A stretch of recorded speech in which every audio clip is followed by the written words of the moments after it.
भगवान विष्णु जी ने नारद जी को 3 बातें बताई जो ब्रह्मा जी ने नारद जी को कहा, धर्म क्षेत्र महाक्षेत्र गंगा कालिंदी संगमे प्रयागे परम पुण्य ब्रह्मलोकस्य वर्तमने। स्वयं सूत पुराण ने प्रयाग तीर्थ में कहा। पहली बात नारद जी को कही गई कि बाल में भस्म का त्रिपुंड करो, मन शांत हो जाएगा। भस्म औषधि है, भस्म जड़ी बूटी है, भस्म एक जीवन का सबसे बड़ा संदेश है, जगत नाशवंत है, उसका सार तत्व है। शिव जी ने अपने अंग पर भस्म को लगाकर दुनिया को सावधान कर दिया कि मनुष्य, जीवन क्षणभंगुर है, मनुष्य देह बड़ा दुर्लभ है, बार बार मनुष्य शरीर मिले न मिले किसी को पता नहीं, लेकिन जिनको मिला है उनके लिए अनमोल अवसर है, ये सुवर्ण अवसर है। अवसर चूक गया तो बहुत पछताना पड़ेगा। इसलिए भगवान महादेव ने कहा जीवन क्षणभंगुर है, जो जागोगे नहीं तो भस्म ही होने वाला है सब कुछ। आप बहुत समय तक धरती पर रहना चाहते हैं तो कुछ आपको करना पड़ेगा, कुछ आविष्कार करना पड़ेगा। आज तक सरदार वल्लभ भाई शरीर से हमारे साथ नहीं है, उसके नाम से उसकी चेतना के हमारे साथ है। सोमनाथ के सामने सरदार अभी उपस्थित है, अमरत्व को प्राप्त हुए। बहुत सारे संशोधक, बहुत सारे वैज्ञानिक अभी अमरत्व को प्राप्त हुए। लाइट को देखते हैं तो उसको याद करते हैं। इसीलिए जीवन में आप बहुत समय तक धरती पर रहना चाहते हैं तो कुछ करना पड़ेगा, तब अमरत्व को आदि जगत गुरु शंकराचार्य को याद करते कि उसने उसका पूरा जीवन सनातन के उत्थान के लिए समर्पित कर दिया। बाकी तो सब नाशवंत तो है ही। जो भस्म का जो मंत्र है इनमें वही संकेत किया है, ओम अग्निरिति भस्म, अग्नि भी शांत हो जाएगा, वायु भी शांत हो जाएगा, जल थल सब कुछ शांत, अंत तो कुछ भी नहीं रहने वाला है। ये तो सीधी बात है, ये तो भगवान की कृपा है कि समंदर उसके हद में रहता है। समंदर को मन एक बार हो कि चलो मैं सोमनाथ का अभिषेक करके आऊं तो हम सब सोमनाथ के घर चले जाएंगे, हम सब समंदर के घर चले जाएंगे। ये तो प्रभु की कृपा है। कभी कभी समंदर के तट पर खड़े होकर विचार आता है कि कितने कितने बड़े बड़े जलचर हैं, कितने बड़े बड़े जानवर अंदर हैं। 3 भाग का पानी है तो समुद्र के तल पर कितने बड़े बड़े जलचर जीव जंतु हो गए। ये सब धरती पर नहीं आ रहा है, ये भगवान की कृपा समझो। बाकी सभी धरती पर आने लगे तो धरती तो एक छोटा भाग है, 3 भाग का पानी, 1 भाग की पृथ्वी, और इनमें भी मनुष्य को रहने के लायक कितनी भूमि, बहुत थोड़ी। बहुत सारे पहाड़ हैं, बहुत सारे रण प्रदेश है, बहुत सारे घनघोर जंगल हैं, बहुत सारे ज्वालामुखी प्रांत हैं। तो हम कितने स्थान में रहते हैं, बहुत छोटे सा स्थान में, 100 की अणी की बराबर हम रहते हैं। इतनी मनुष्य को रहने के लिए जमीन है, यहाँ कुछ भी नहीं, तो भी हम जमीन के लिए, घर की दीवार के लिए, छोटी छोटी बातों के लिए हम झगड़ते हैं, हम बगड़ते हैं। हम कितनी मानसिकता को खराब करते हैं। कभी हमारी मानसिकता को खराब नहीं करना चाहिए। कहीं प्रवास में निकले हैं, किसी व्यक्ति ने मेरी गाड़ी को टक्कर मार दी तो मार दी, मुस्कुरा कर निकल जाओ। वहां झगड़ा करने के लिए रहने से दिमाग खराब हो जाएगा, आपकी यात्रा खराब हो जाएगी। हम बहुत समय पहले मस्कत गए थे कथा गाने के लिए, तो एक साथ में लगभग 9 गाड़ी टकराई, 9 गाड़ी, धाड़ धाड़ धाड़ धाड़ धाड़। तो 9 गाड़ी में जो बैठे सभी लोग नीचे उतरे, एक दूसरे को मिले, एक दूसरे को पूछा कि किसी को कुछ ईजा तो नहीं हुई, नहीं किसी को लगा तो नहीं, एक दूसरे गले मिलाकर, हाथ मिलाकर सब अपनी गाड़ी में बैठ गए। फिर जो व्यवस्था करने लगे, कोई झगड़े नहीं, कोई भी शब्द नहीं। और हम लोग तो कितनी छोटी छोटी बातों में झगड़ा करते हैं, घर में भी, परिवार में भी। आप ये कहे सब एक छोले की रसोई भोजन करते हैं, एक ही गोले में पानी पीते हैं, आप एक ही घर में रहते हैं, तो क्यों झगड़ा करते हैं, क्यों कलेश करते हैं? जीवन बहुत छोटा है, हाथ में कुछ भी नहीं रहेगा, सिर्फ आंख में आंसू रह जाएगा। इसलिए भगवान शिव जी अंग पर भस्म को लगाकर दुनिया को कहते हैं कि मनुष्य जीवन मिला है, थोड़ा जी ले और मन भर के जी ले, आनंद से जी ले।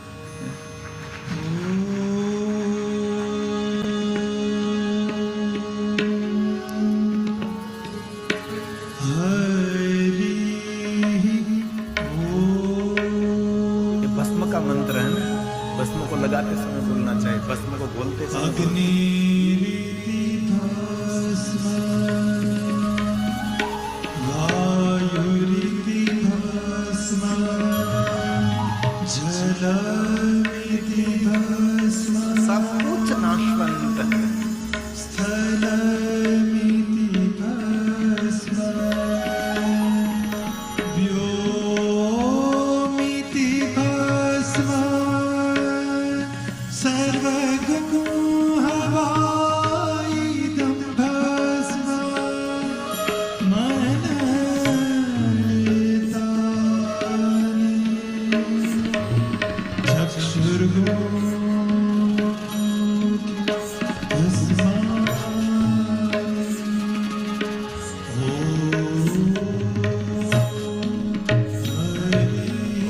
त्र्यंबकं यजामहे सुगन्धिं पुष्टिवर्धनम्। ॐ त्र्यायुधं जमदग्ने कश्यपस्य त्र्यायुधम् जधेवे खुक्र्यायुधं तपन्नो अस्तु त्र्यायुधम्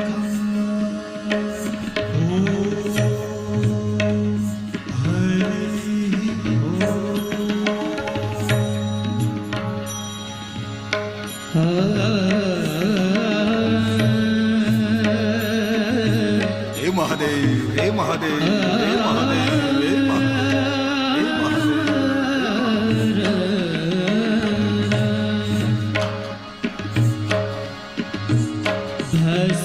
भस्मसानेन यावन्तः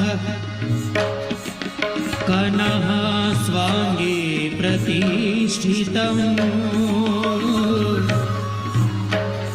भस्मस्नानेन यावन्तः कनः स्वाङ्गे प्रतिष्ठितम् तावन्ति शिवलिङ्गानि तन्नो धत्ते धारकः तन्नो धत्ते धारकः। उसका अर्थ ये है, भस्म का लेपन जो करते हैं, भस्म के कण जितने शरीर में जाते हैं इतने लिंगों की स्थापना हो जाती है।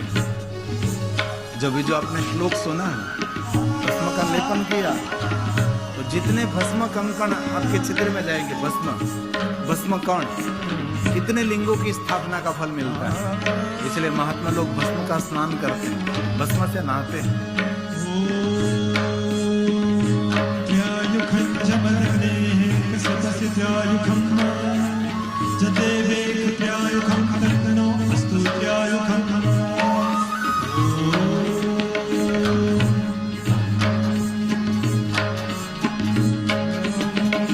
त्र्यंबकं यजामहे सुगन्धिं पुष्टिवर्धनम् उर्वारुकमेव बन्धनात् मृत्यो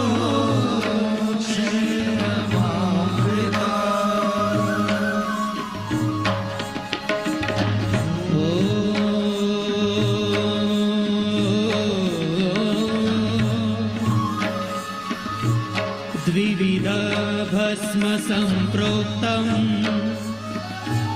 सर्वमङ्गलदं परम् तत्प्रकारमहं वक्ष्ये सावधान तथा शृणु। याने तीर्थानि लोकेऽस्मिन्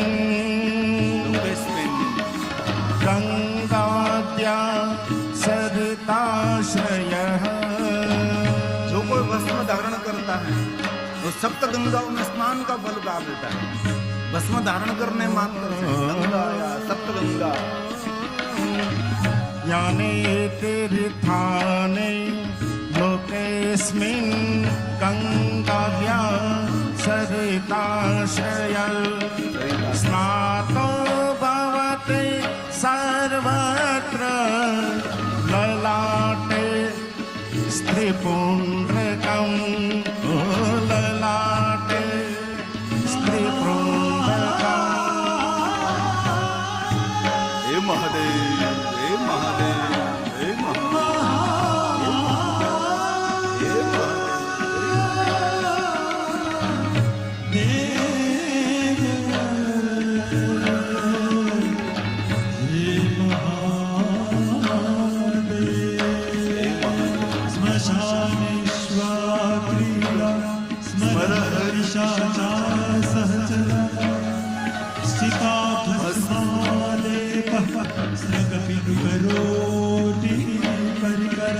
हे महादेव, हे महादेव। शीलं तव भवतु तथापि स्मरणं वरद परमं मङ्गलमसं यजामहे सुगन्धिं पुष्टिवर्धनम् मारुतमिव वन्दयामि मृत्योर्मोक्षितमामृता।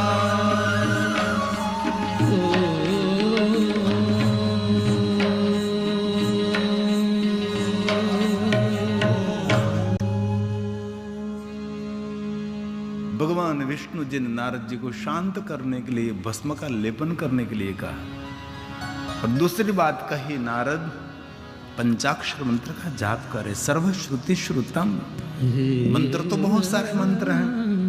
कभी कभी सोचना चाहिए कि इतने दुनिया में मंत्र हैं और कोई मंत्रों का आश्रय करने के लिए भगवान विष्णु ने नहीं कहा नारद जी को। नारद जी को कहा आप सर्वश्रुति श्रुतम शैवम मंत्र जपो षडक्षरम। आप ओम नमः शिवाय मंत्र का जाप करें। और शिव महापुराण ग्रंथ में कहा है कोई भी मनुष्य षडक्षर मंत्रों से 16 उपचारों से भक्ति पूर्वक जो महादेव का पूजन करते हैं वो पूर्ण पूजा है। हम सब पाठशाला में नहीं पढ़े हैं, इसलिए पूजा की विधि पूजा के मंत्र हम सबको कंठस्थ नहीं है। तो हम सब क्या करेंगे? भगवान शिव की पूजा के समय हम सिर्फ ओम नमः शिवाय बोलकर, नमः शिवाय को पंचाक्षर मंत्र कहा जाता है, ओम नमः शिवाय को षडक्षर मंत्र कहा जाता है। इसीलिए सद्गुरु ने जो दिया है मंत्र षडक्षर, ये मंत्र बोलकर 16 उपचारों से आह्वान से लेकर विसर्जन तक मुख में एक ही रहना चाहिए, ओम नमः शिवाय, ओम नमः शिवाय, ओम नमः शिवाय। क्रिया करते रहो लेकिन मुख में अन्य को स्तोत्र नहीं, सिर्फ ओम नमः शिवाय मंत्रों से। ये भगवान का वचन है। षडक्षरेण मंत्रेण पूजा। षडक्षरेण मंत्रेण पूजा कार्य स्मरद्विषः। क्यारे पण कोई मंत्र स्तोत्र कंठस्थ न होय तो મહાદેવની પૂજા ઓમ નમઃ શિવાય બોલીને થઈ શકે છે। આરતી પણ ઓમ નમઃ શિવાય બોલીને કરી શકાય છે। પહેલેથી લઈને છેલ્લે સુધી આપ ઓમ નમઃ શિવાય બોલીને ભગવાન શિવનું પૂજન કરી શકો છો। 16 ઉપચારે उपचारे षोडशी भक्ति युक्तेन चेतसा भक्ति युक्तेन चेतसा। भगवान ने आज्ञा दी है भक्ति पूर्वक कभी अवसर मिले तो ओम नमः शिवाय बोलकर भगवान शिव का पूजन करना चाहिए, ऐसा भगवान ने कहा। और आगे कहा इस अनुष्ठान को करने वाले व्यक्ति कभी उनकी अकाल मृत्यु नहीं होती। और जो वांझपन है, वांझपन मतलब जिनको संतान नहीं है उसको संतान मिलता है। और जिनको विपत्तिग्रस्त जीवन है वो मनुष्य विपत्ति में से मुक्त हो जाएगा।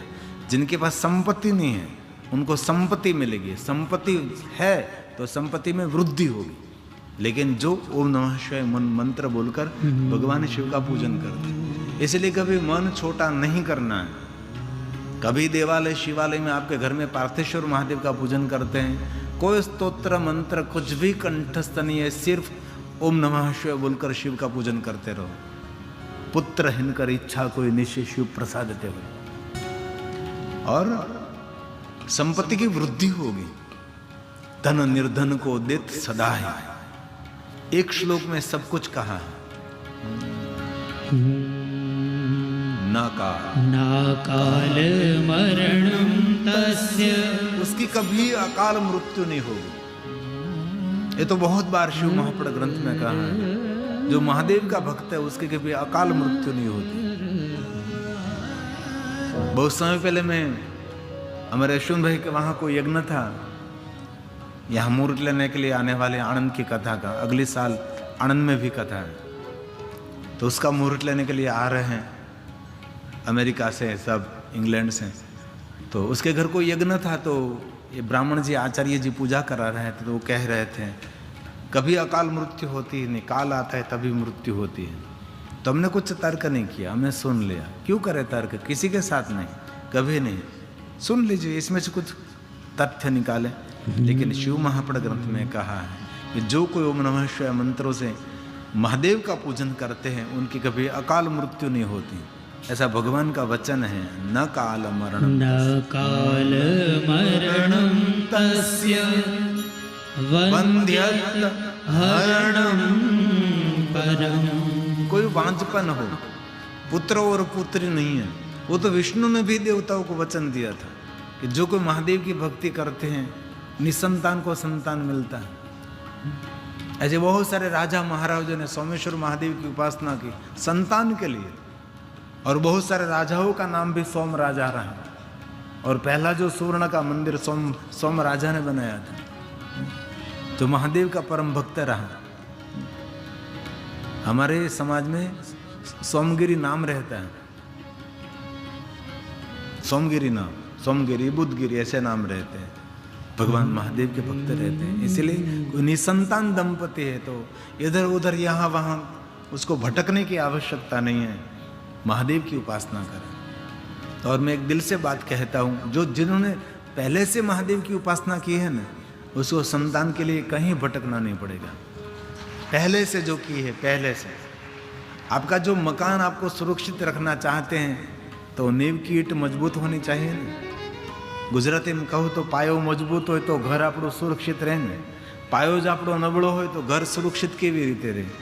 તેથી આપણે તો ઠીક છે, હવે જીવન ઘણું બધું વિતાવી ચૂક્યા છીએ, પણ આપણા જે સંતાનો છે એમનું જીવન निर्माण डगमगे नहीं। તેથી हम सब एक नियम धारण करें, सोमनाथ महादेव के सानिध्य में से हम मेरे बच्चों को हम महादेव की भक्ति का दान करेंगे, हम महादेव की भक्ति उसको देंगे, उसका जीवन निर्माण अच्छे से हो सके।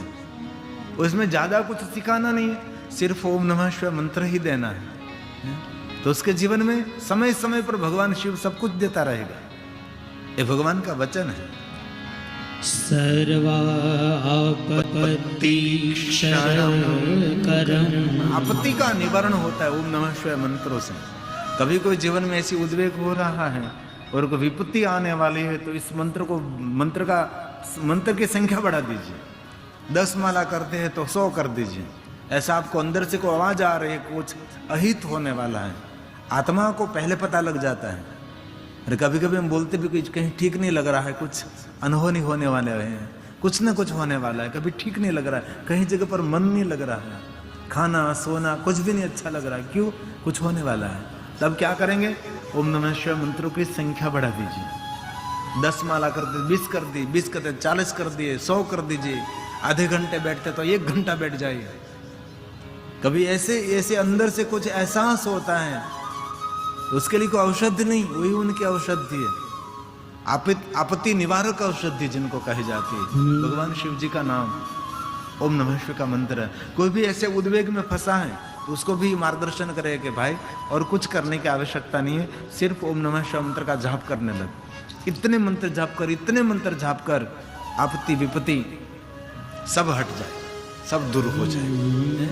इसलिए भगवान ने वचन दिया, सर्वापत्ति शरम करम सर्व संपत वर्धनम सर्व संपत वर्धनम। संपत्ति की वृद्धि होगी। मैं बोलने का बोल नहीं रहा हूँ, कहने खातिर मैं नहीं कहता हूँ, अनुसरण करना हम सबको। इतना मंत्र जाप करें, इतना मंत्र अनुष्ठान करें, इतना मंत्र अनुष्ठान करें, इतना मंत्र को सिद्ध करें। कर सकते हैं आप, आपसे कुछ नहीं हो सकता ऐसा नहीं। दूसरों के साथ बात करने का समय कम कर दीजिए, फोन उठाने का समय कम कर दीजिए, मैसेज पढ़ने का समय कम कर दीजिए, व्हाट्सएप देखने का समय कम कर दीजिए, फेसबुक देखने का समय कम कर दीजिए, दूसरों का स्टेटस देखने का समय कम कर दीजिए, बंद कर दीजिए। इसमें से समय बचेगा तो माला कर सकते हैं, इसमें से समय बचेगा तो इसमें भजन कर सकते हैं। और आगे कहा है इस कलयुग में, सुनिए जरा जो भगवान के वचन है, इस कलयुग में सदाचार रहित अपवित्र हैं और जो भ्रष्ट हैं वो भी मनुष्य जो पंचाक्षर मंत्र का आश्रय करते हैं उनका भी मंगल होगा, उनका भी मंगल होगा, उनका भी शुभ होगा। कि बहुत सारे लोग ऐसे होते हैं ना, आचार विचार से भ्रष्ट हैं, व्यवहार से भ्रष्ट है, विचारों से भ्रष्ट है, खाने पीने से भ्रष्ट है, उनका भी कल्याण करने वाला है पंचाक्षर मंत्र है। ये भगवान ने कहा है सदाचार विहीनस्य। ये सभी श्लोक वैभव संहिता के हैं, अध्याय नंबर 14 में वैभव संहिता। इसमें से मैंने 4 श्लोक ले लिए हैं। सदाचार विहीनस्य पतितस्य न त्यजस्य च। क्या करें? पंचाक्षरात् परं नास्ति परित्राणं कलो युगे। परित्राणं कलो युगे।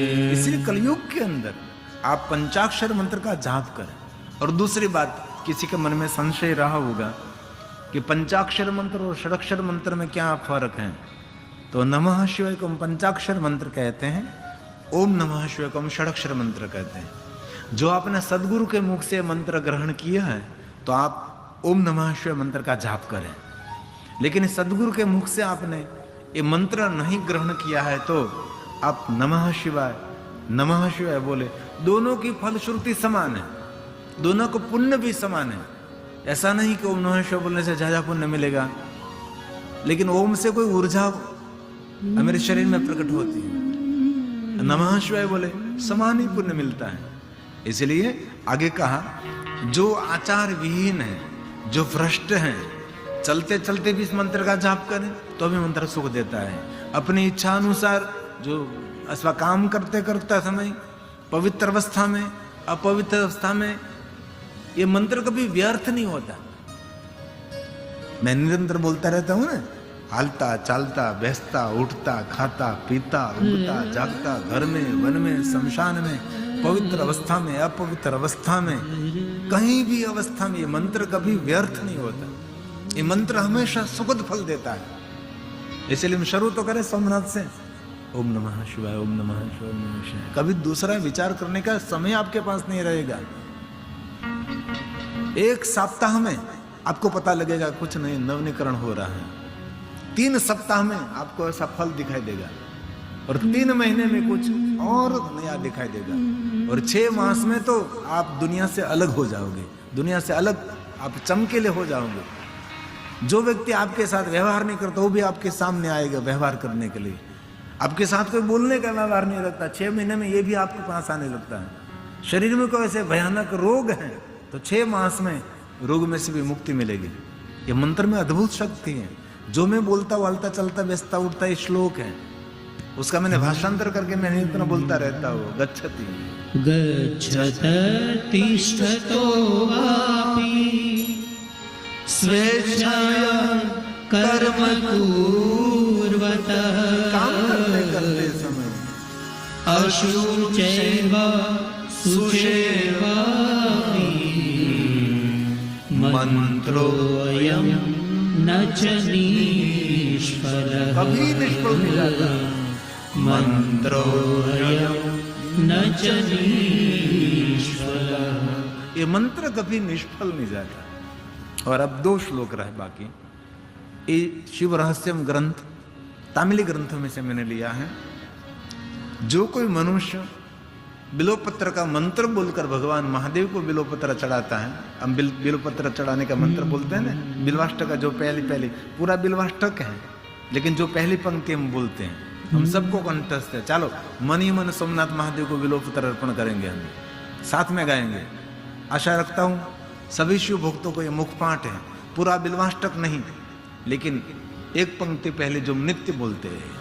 त्रिदलं त्रिगुणाकारं त्रिनेत्रं च त्रयायुधं त्रिजन्म पाप संहारम् एक बिल्वं शिवार्पणम् एक बिल्वं शिवार्पणम्। आपके आंगन में आसपास बिल्ववृक्ष है तो उसकी रोज परिक्रमा करो, रोज उसको दीप अर्पण करो, नित्य उनको स्पर्श करें, बिल्ववृक्ष को रोज जल अर्पण करिए। मैं दिल से कहता हूं आपके जीवन में जो सोचा नहीं है, आपने कभी कामना भी की नहीं होगी, ऐसी कामना कि बिल्ववृक्ष पूर्ण कर देता है। इतना अद्भुत सामर्थ्य बिल्ववृक्ष में है। कभी अवसर मिले तो बिल्ववृक्ष के नीचे बैठकर भोजन करिए, कभी अवसर मिले तो बिल्ववृक्ष के नीचे बैठकर किसी को भोजन कराइए। और आज मुझे बात बहुत अच्छी लगी, जहां मेरे यात्रिक सभी भाई बहन रहते हैं, कोई नए आते हैं तो उसके लिए उसके पास नहीं होते भोजन के लिए, लेकिन आज हमारे तुलसी भाई जसुबेन ने और जो हमारे मेहमानों अतिथियों का जो भोजन है उसका आज द्वार खुला कर दिया है। किसी के पास नहीं मांगे गए, जो मेरे यात्रिक निवास करते हैं, बहुत अच्छा किया। तीर्थ में भोजन करने का अवसर मिले, बहुत पुण्य है, बहुत पुण्य है।